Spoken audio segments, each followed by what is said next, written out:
अब देखो composite number क्या होता है, you know what does composite number means Anusha? Yes, sir. What does it mean? A number which has more than two factors.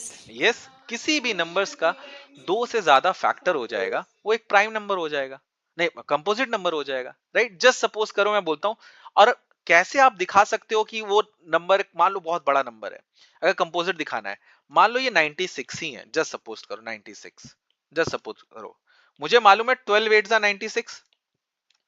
अगर आपने ये दिखा दिया कि इसके दो फैक्टर्स, तो मुझे टेबल याद है 12 इज 96, तो आपको ऑलरेडी मालूम है कि इसका एक फैक्टर तो 1 होगा ही होगा। मैं सारे फैक्टर्स जानने की बात भी नहीं कर रहा।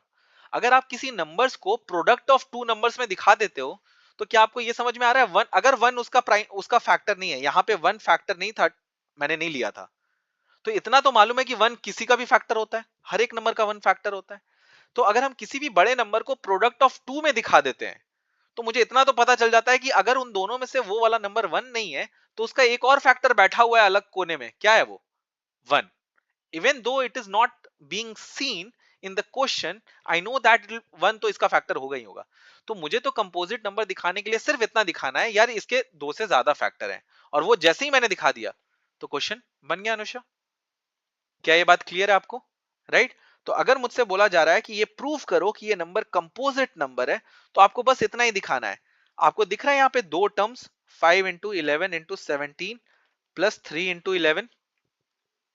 अगर ध्यान से देखें तो ये एक पहला टर्म हो गया, ये दूसरा टर्म। हमने पढ़ा है जो भी प्लस और माइनस से सेपरेटेड होता है उसको टर्म्स बोला जा सकता है। तो दो टर्म्स दिख रहे हैं, क्या दोनों टर्म्स में आपको 11 कॉमन दिख रहा है? Yes, sir.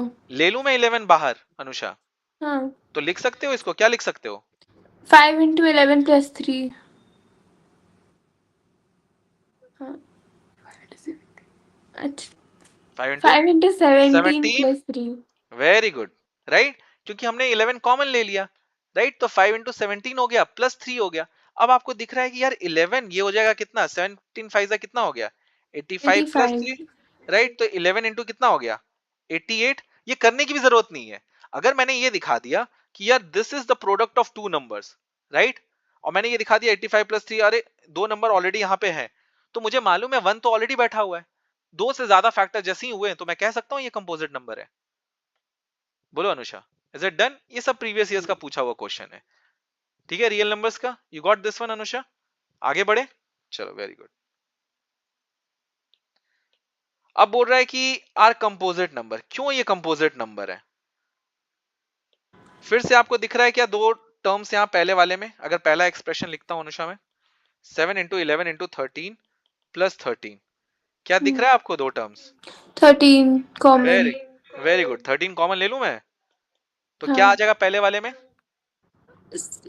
7 into 11 plus 1. बहुत ही बढ़िया। अब मैंने देखो, मान लो मैं नहीं भी प्लस करता हूं तो मुझे ये मान रहा हूं एक फैक्टर ये हो गया और एक फैक्टर ये हो गया, और ऑफ कोर्स मुझे इतना तो समझ में आ रहा है ये वन नहीं होने वाला, राइट? कोई दूसरा ही नंबर है। तो दो फैक्टर ऑलरेडी आ गए, वन तो अकेले कोने में बैठ रखा है कि मैं सबको डिवाइड कर दूंगा, तो हो गया ना कंपोजिट नंबर। दो से ज्यादा फैक्टर को ही तो बोलते हैं, अंडरस्टूड? अब ऊपर वाला भी देख लो, ऊपर वाले में क्या कॉमन दिख रहा है आपको? 5 राइट, 5 लेंगे तो ब्रैकेट में क्या आ जाएगा, 7 into 6 into 4 into 3 into 2 into 1 plus 1, plus 1. Right? अब मुझे मालूम है, फिर से मैंने प्रोडक्ट ऑफ टू नंबर्स में दिखा दिया, तो क्या हो गया ये कंपोजिट नंबर। Composite. तो आपको समझ में